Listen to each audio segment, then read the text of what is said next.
Magandang gabi po sa inyong lahat. Ayan, magbabalik tayo rito sa ating nasimulan po. Ayan, nasimulan na hilig po mangulikta ng barya at magbigay kaulit ng kanilang mga presyo sa ating mga online selling. Isa naman tayong collector, guys. Ayan, happy holiday po sa lahat. Ayan, magandang gabi po sa inyong lahat. Ayan, meron naman kasi tayong isi-sharing na barya, guys. Tignan natin to kung magkano ang kanyang bintahan sa ating mga online selling. Ayan po ang ating mapag-usapang barya. Ayan, 5 pesos. Ayan, year 1977 po, guys. So, ayan o.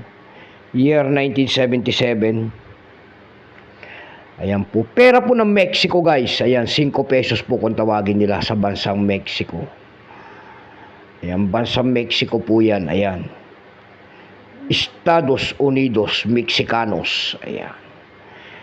5 pesos po naman sa atin yan, 5 pesos po. Tingnan natin to, guys, kung magkano ng ganito mga bintahan sa ating mga online selling. Ayan, pera po ng Mexico.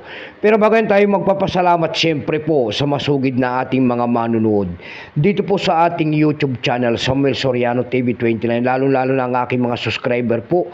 Ayan, thank you so much sa inyong lahat. Mabuhay po kayo and God bless kung saan kayong panig man ng mundo. Ayan, keep safe po. Ayan, mag-ingat po tayo. Sobrang init ng panahon. Ayan, magandang gabi po.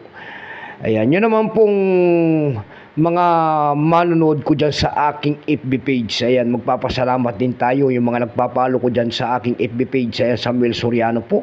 Thank you so much sa inyong lahat. Mabuhay po kayo and God bless din at happy holiday sa inyong lahat. Ayan, ipalo nyo po sana ang ating munting channel. Ayan, ang aking FB page po. Yun naman po sana, hindi pa po nakapag-subscribe dito sa ating munting channel. Ayan, anyayaan ko lang sana kahit malaking tulong na po bagay ang yung magagawa. Tulad na lamang po ng pagpindot ng ating subscribe button, like and share para ma-update ko naman kayo sa mga bago ko pang ilalabas na video about coins. Ayan. Ayan po ang ating mapag-uusapan, guys, na barya. Pera po ng Mexico po. Ayan. Estados Unidos Mexicanos. Ayan. Ng bansang Mexico. Ayan. Yung tao na yan, guys. Ayan. Yung tao na yan, siya po 7 Cent Guerrero. Ayan.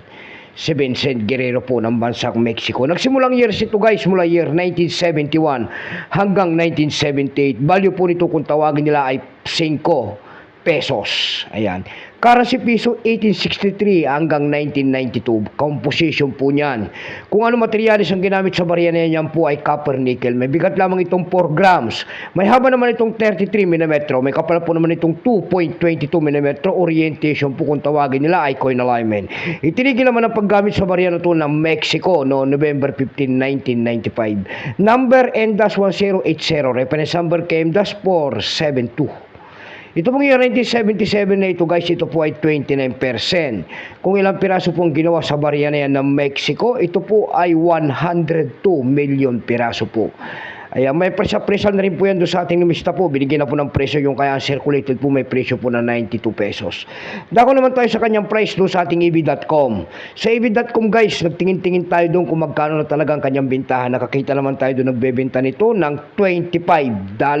Ayan, uncirculated nga lang. Uncirculated nga lang kung tawagin nila, yung napakakintab. Ayan, mayroon naman tayo nakita doon nagbebenta nito ng $15.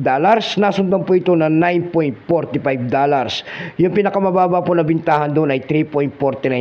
Dako naman tayo sa Carousel PH. Sa Carousel PH, guys, meron tayo nakita nagbebenta nito ng 180 pesos. Nasundan po yan ng 85 pesos. Yung pinakamababa po na bintahan doon, guys, ay 80 pesos na. Ayan lamang po ang aking may babaging kanyang presyo po. Keep safe po sa inyo lahat and God bless.